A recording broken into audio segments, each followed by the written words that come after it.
Title: When Empires Changed Hands, the Story of France, Britain, and America. Setting: From the 1400s to today, told like a grand bedtime story about how the world's strongest nations passed the crown of power from one to another. Let's begin our journey. This is part 1 of 6, about France, the first great power in our story. Part 1, When France Led the World, 1400s to 1700s. The Kingdom of Splendor. Once upon a time, many, many years ago, before cars, electricity, or aeroplanes, the world was full of kings, queens, and castles. And in the heart of Europe, there was a land so beautiful, so full of color and music, that travelers called it the jewel of the world. That land was France.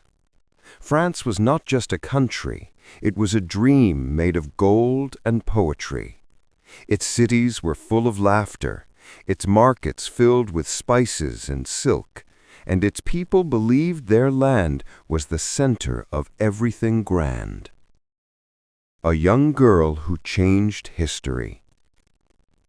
Long ago, when France was fighting against England for land and power, a simple village girl heard a voice in her heart. Her name was Joan of Arc. She said, "I will help my country."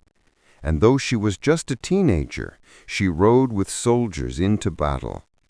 Her courage lit the hearts of men like fire. Joan helped France win back its pride, and even though her life ended too soon, her name became a song of bravery forever. Kings, palaces, and greatness. Years passed, and France grew rich and strong. Great kings sat on golden thrones, wearing crowns that sparkled like morning dew. The most famous of them was King Louis XIV, also called the Sun King. He built a palace called Versailles, a place so large that it had hundreds of rooms and gardens that stretched farther than the eye could see. In those gardens, fountains danced, musicians played violins, and the king himself loved to walk proudly in his shining clothes. Everything in France was grand. Its fashion, art, and food became famous. People in other countries copied French styles. If you spoke French, you sounded noble. The Golden Age. The 1600s were France's golden years. Great artists painted skies that looked real. Writers like Molière made people laugh with clever plays. Scientists and thinkers explored the secrets of the world. French ships sailed across oceans, bringing treasures home from Africa, India, and the Americas. In a world that was still full of mystery, France shone like a bright star. But every shining star also casts a shadow. The Whispers of Change. As kings lived in luxury, the poor worked hard and ate little. Farmers toiled day and night, but their stomachs were often empty. Taxes were heavy, and only the rich seemed to grow richer. The people began to whisper, "Why must we live in hunger while the palace glitters with gold? Why do only kings and nobles decide everything?" Little by little, those whispers grew into a storm. The Great Revolution. In the year 1789, the people of France stood up. They filled the streets shouting, "Freedom, equality, brotherhood." They no longer wanted to be ruled by kings. They wanted a voice, a vote, a chance. The old world of crowns and castles trembled. The French Revolution had begun, and with it, France showed the world that ordinary people, could change history. But revolutions are like wild rivers, full of energy but hard to control. As one king fell, many new leaders rose and fell again. France went through storms of chaos before finding peace again. And in the middle of that storm, a young soldier began to shine. His name was Napoleon Bonaparte. Napoleon's march across Europe. Napoleon was clever, brave, and full of dreams. He said France will rise higher than ever before. And for a time, it did. His armies marched across Europe, winning battles, changing laws, and building schools. He wanted to make France the greatest empire the world had ever seen. But power is like fire, bright but dangerous. Napoleon's wars became too many. Other nations grew tired of fighting him. In 1815, at a place called Waterloo, his dream ended. France had burned bright, but now the flame was dimming. A New Power. Part 2. When Britain Took the Crown, 1700 to 1850. The Island That Dreamed Big. After the fall of Napoleon, the winds of change blew across Europe. And across the English Channel, on a misty island called Britain, something magical was beginning to happen. Britain was small compared to France. Its land was full of hills, rain, and green fields. But its people were full of ideas, clever ideas that would change the whole world. In the villages, inventors were tinkering with gears and steam. In the cities, merchants were dreaming of trade beyond the seas. And on the shores, shipbuilders hammered wood and metal to make vessels that could cross oceans faster than ever before. Britain might have been small in size, but it had a big heart and bold dreams. The power of the sea. The secret to Britain's rise was the sea. The British loved the ocean. They fished in it, sailed on it, and built ships that could travel farther than anyone else's. While France was fighting wars on land, Britain was building its empire on water. British explorers set out across the globe, following the stars and winds. They found new lands in Africa, Asia, and the Americas. They built ports, towns, and trading posts. And soon British ships were sailing everywhere, carrying spices, cotton, tea, and gold. People began to say, "The sun never sets on the British Empire," because wherever the sun shone, there was almost always a piece of Britain there, an island, a fort, or a colony flying the Union Jack flag. The Age of Discovery. The 1700s were a time of discovery. Men like Captain James Cook sailed to faraway lands such as Australia and New Zealand. They drew maps of places that no one in Europe had seen before. Merchants and sailors brought back new foods, sugar, coffee, cocoa, and bananas that filled the tables of London. Children tasted chocolate for the first time, and tea became the drink of every home. The world was becoming connected, and Britain was at the center of it all. The Age of Machines. But the greatest change was yet to come, not from the sea, but from the land. In the late 1700s, a man named James Watt improved the steam engine. It was a simple invention, a machine that could turn water into power. But it changed everything. Factories sprang up across Britain. In towns like Manchester, Liverpool, and Birmingham, tall chimneys rose into the sky. The Industrial Revolution had begun. Machines began to spin cloth faster than hundreds of people could by hand. Trains started to roll across the land, carrying goods and people. Ships made of iron crossed oceans with the help of steam. Britain became the workshop of the world. People from every corner of the earth traded with Britain. The empire grew richer, and cities filled with workers chasing new dreams. Riches and shadows. But even as Britain grew powerful, life was not easy for everyone. In the factories, men, women, and even children worked long hours. The air was thick with smoke. The streets were crowded. And in many colonies far from home, people worked under the rule of the empire, sometimes with little freedom of their own. It was a time of both great progress and great pain. In schools, children learned about kings, explorers, and machines. But in the hearts of many, there were also questions. Why do some live in palaces while others live in slums?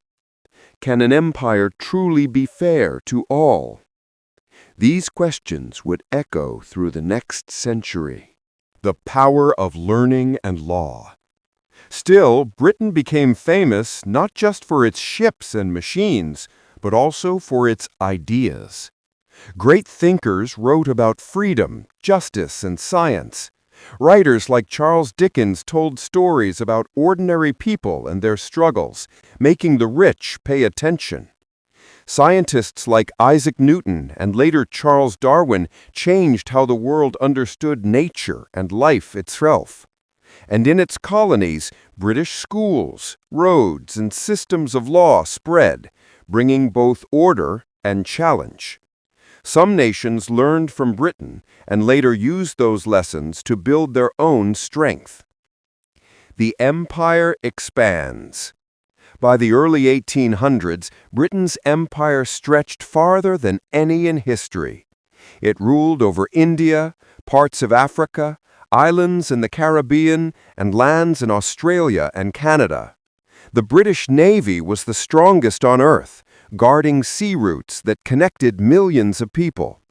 London became the world's busiest city, full of traders, bankers, writers, and dreamers.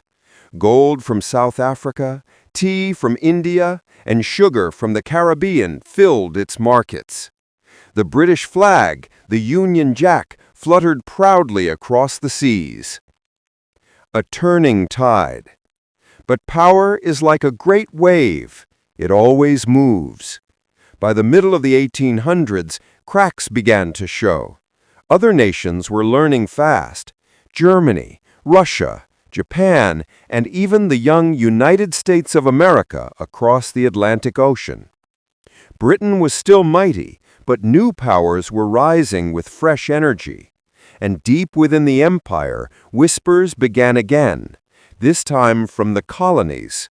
We want our own freedom too. The torch of power. As the 1800s came to an end, Britain stood tall but tired. It had built railways, changed industries, and connected the world. Yet it was now carrying a heavy crown, one that would soon be passed on.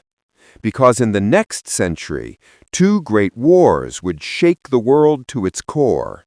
And from the ashes of those wars, a new power would rise, a land across the sea, filled with new hope and dreams. That land was the United States of America. This part tells how the British Empire grew bigger than any empire in history, ruled much of the world, and unknowingly prepared the stage for America to rise. Part 3. The British Empire at its peak, 1850 to 1914. The empire where the sun never set. By the middle of the 1800s, Britain had become the most powerful country on earth.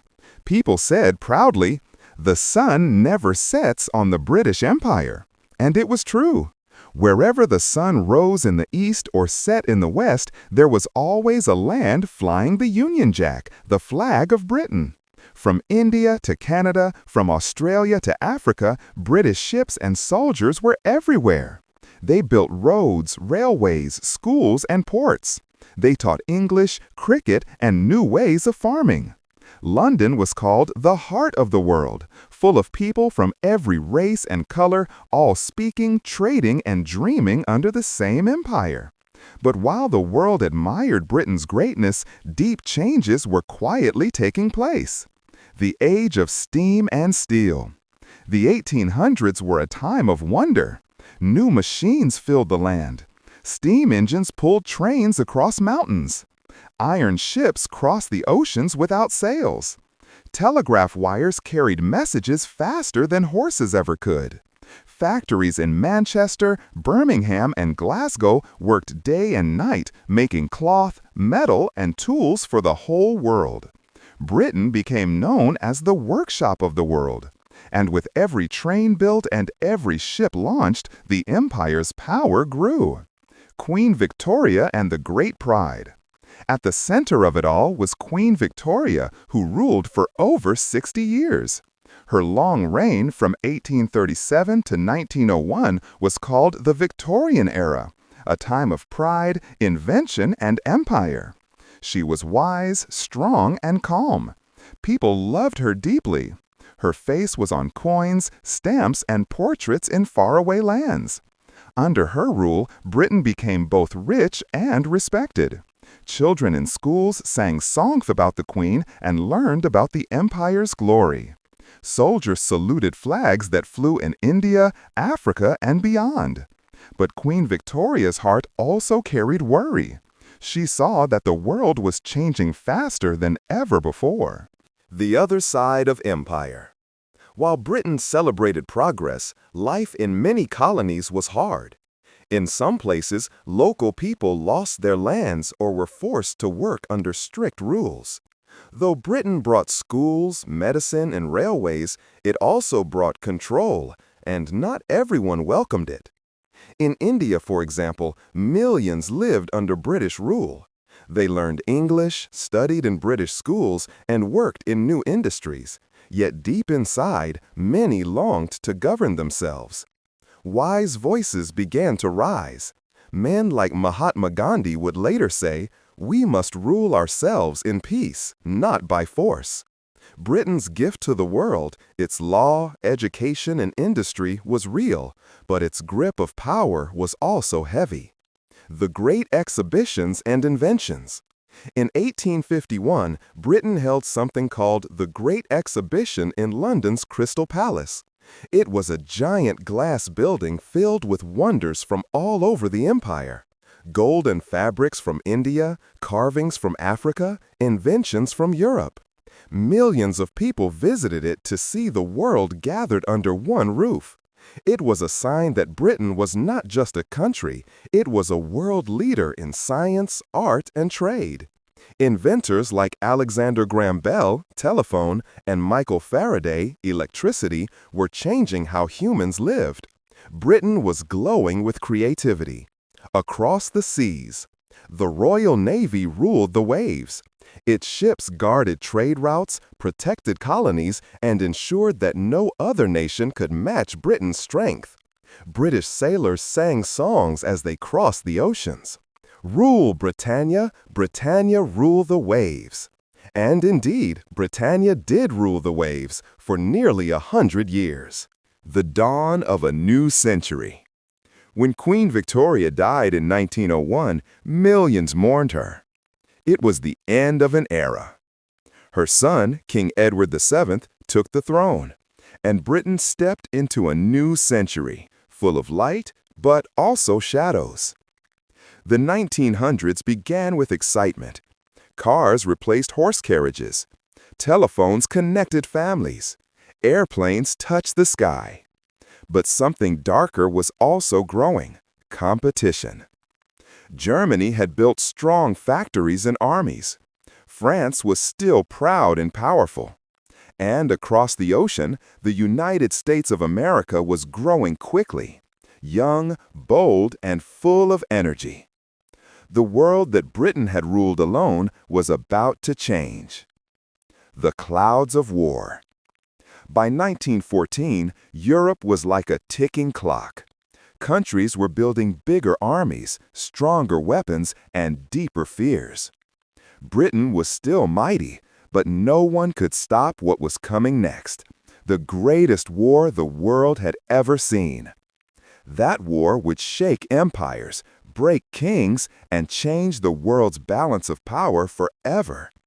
The age of empires was ending, and soon a new flag would rise, not of a kingdom, but of a nation built on freedom and dreams, the United States of America.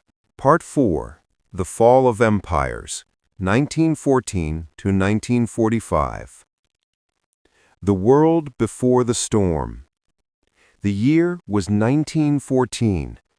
The world seemed peaceful, yet underneath the calm sky, something was about to break.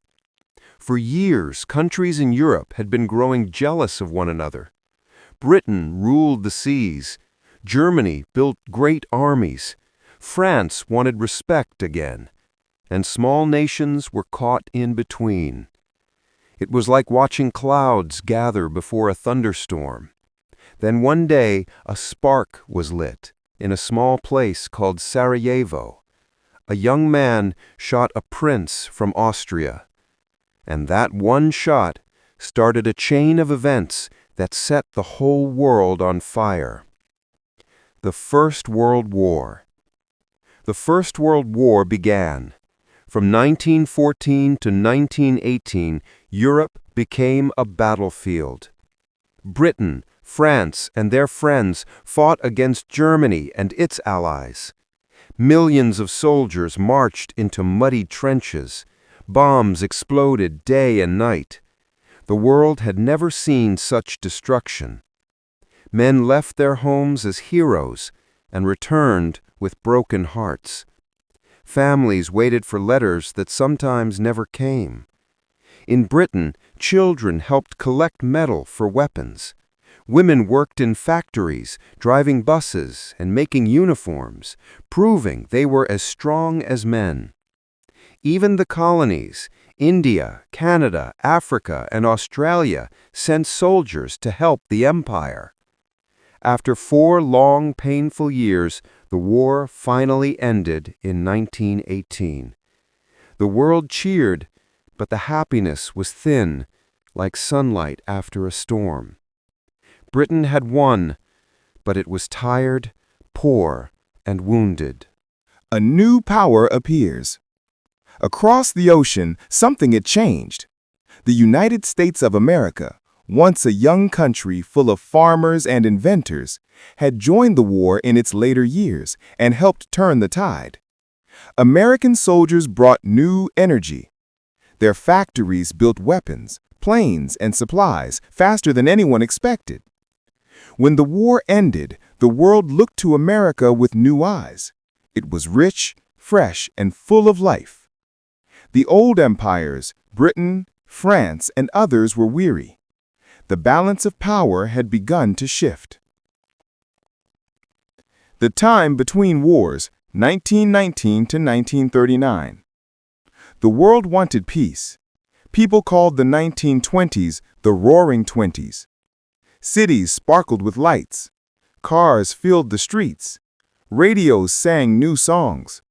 Britain rebuilt slowly, and America grew faster than ever before. But deep in Europe, anger was growing again. Germany had lost the war and was punished harshly. Its people felt hopeless, hungry, and humiliated. And in that darkness, a dangerous man rose, Adolf Hitler. He promised to make Germany strong again. Many followed him, not knowing he would lead them into another disaster. The Second World War begins. In 1939, Germany invaded Poland. Once again, Britain stood tall and declared war. The Second World War had begun. This war was even bigger and more terrible than the first. It spread across Europe, Africa, and Asia. The skies over Britain were filled with enemy planes. Night after night, bombs fell on London. Children were sent to the countryside for safety. People hid in underground shelters and sang songs to keep their courage alive. Across the sea, Winston Churchill, Britain's new Prime Minister, spoke bravely. "We shall fight on the beaches, we shall fight on the landing grounds, we shall never surrender." His words filled the nation with hope. The Americans join again. At first, the United States stayed out of the war. But in 1941, something shocking happened. The Japanese attacked Pearl Harbor, an American naval base. That changed everything.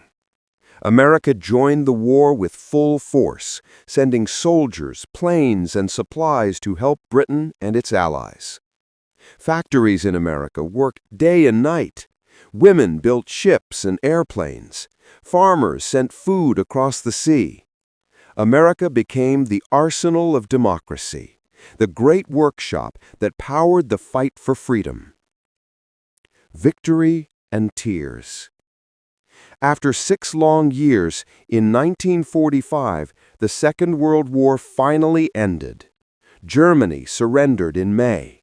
Japan surrendered in August after 2 terrible bombs fell on Hiroshima and Nagasaki. The world was quiet again, but it was a different world now. Britain had won, but at a great cost.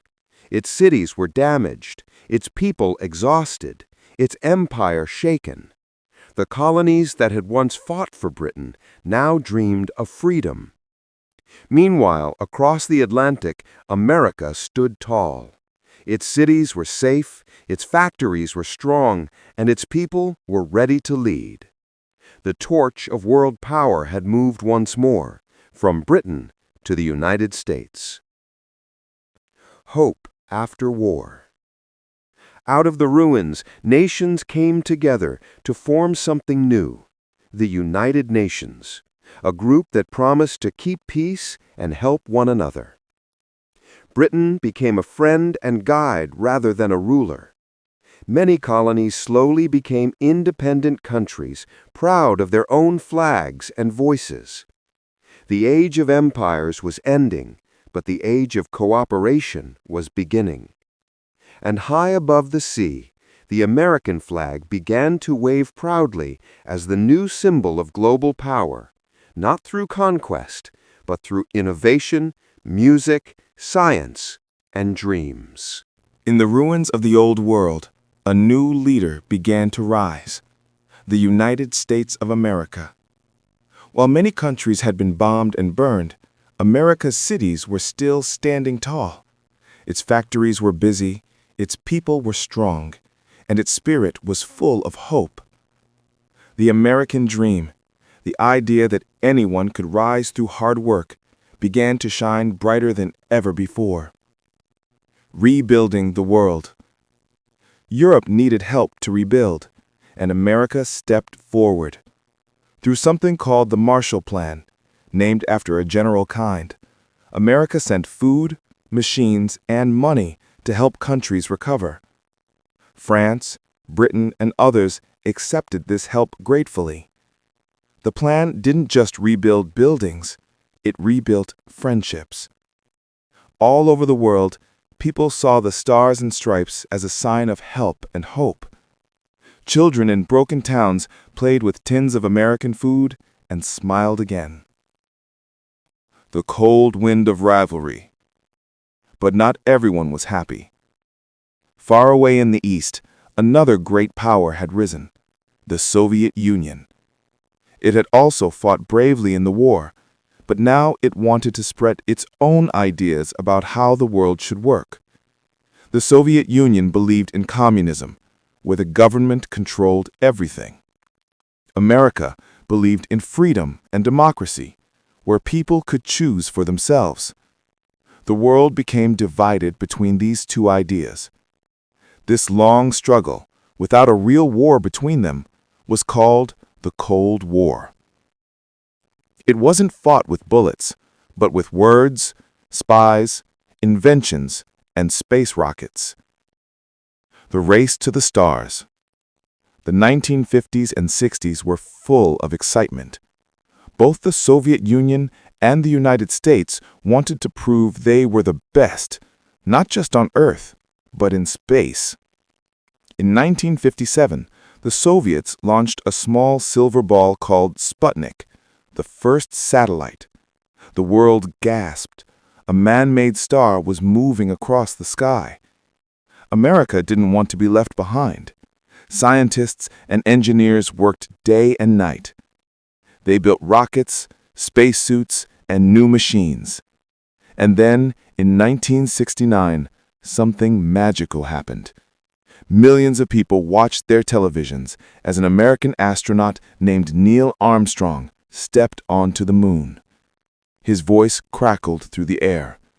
That's one small step for man, one giant leap for mankind. The world cheered. The stars now belonged to everyone, but it was America that had reached them first. The golden age of culture. In the years that followed, America wasn't just powerful because of its weapons or rockets. It became powerful because of its culture. American music, movies, and fashion traveled everywhere. Children in Africa, Asia, and Europe danced to rock and roll, watched cowboy films, and dreamed of big cities with bright lights. Names like Elvis Presley, Marilyn Monroe, and later Michael Jackson and Madonna became known around the world. Even superheroes from comic books like Superman, Spider-Man, and Captain America became global symbols of hope and courage. America wasn't just leading the world, it was inspiring it. Power of business and technology. As time moved on, America grew richer and more inventive. Great companies were born: Microsoft, Apple, Coca-Cola, Disney, Google, and more. Computers became smaller and faster. Televisions became color. Airplanes became bigger, flying people across oceans in hours. By the 1980s and 90s, America was not just a country, it was the center of the modern world. People looked to it for ideas, music, and technology. Even the word Hollywood became a symbol of imagination and dreams. The end of the Cold War. In 1991, something remarkable happened. The Soviet Union, America's longtime rival, broke apart. Its people wanted freedom, and its power faded away. The Cold War had ended, and America stood alone as the world's superpower. But the Americans didn't celebrate too loudly. They knew that being powerful also meant having great responsibility. To help others, to protect peace, and to use their influence wisely. The digital age. The late 1990s and early 2000s brought a new kind of power, the power of information. The internet changed everything. It connected people from every corner of the planet. Suddenly, a boy in Nigeria could learn from a teacher in London. A girl in India could chat with a friend in New York. The world became smaller, but America's influence grew even wider. American companies like Google, Facebook, and Amazon became part of everyday life for billions of people. Once again, the world looked to the United States, not for RVs or wars, but for innovation. America and the New World. In the 21st century, America faced new challenges, from wars to global crises, but its power remained strong. It worked with friends like Britain, France, and many others to solve problems, send aid, and keep peace. It led in science, space exploration, and medicine. And when astronauts once again looked up to Mars, the rockets carried the same flag, the Stars and Stripes. The spirit of America. The true strength of America was never just in its machines or money. It was in its people, a mix of all races, colors, and stories. From farmers to inventors, from artists to astronauts, each believed that dreams could become real. That belief, the American dream, inspired millions across the world. Even children who had never been to the United States felt that same dream in their hearts. The dream to rise, to create, to make the world better. The passing of the torch. And so, after centuries of change, the story of world power had moved once again. From France, the land of kings and revolutions, to Britain, the empire of explorers and thinkers, and finally to America, the land of freedom and imagination. Each had its time in the light. Each taught the world something new. France showed the world the power of ideas. Britain taught the world about trade, courage, and discovery. And America taught the world about dreams, that even the impossible can happen if you believe. Part 6. Reflections: How Power Keeps Moving. A world that keeps changing. Long, long ago, power was held by kings with crowns and castles. Then came explorers who sailed across oceans and countries that built empires. Later, factories and machines changed everything. And now, in our time, power looks very different. It no longer belongs to just one king, one country, or one flag. It lives in ideas, technology, and the people who use them wisely. Just like the tide that rises and falls, world power moves, always flowing, always changing. From force to friendship. In the old days, power meant soldiers and ships. But today, the strongest nations are not always those with the biggest armies. They are the ones who can build peace, share knowledge, and help others grow. The United States still leads in many ways, in science, culture, and dreams. But now, new voices have joined the song of the world. Countries like China, India, Japan, Germany, Nigeria, and Brazil are rising with new energy. They create new inventions, lead with new ideas, and share their gifts with the world.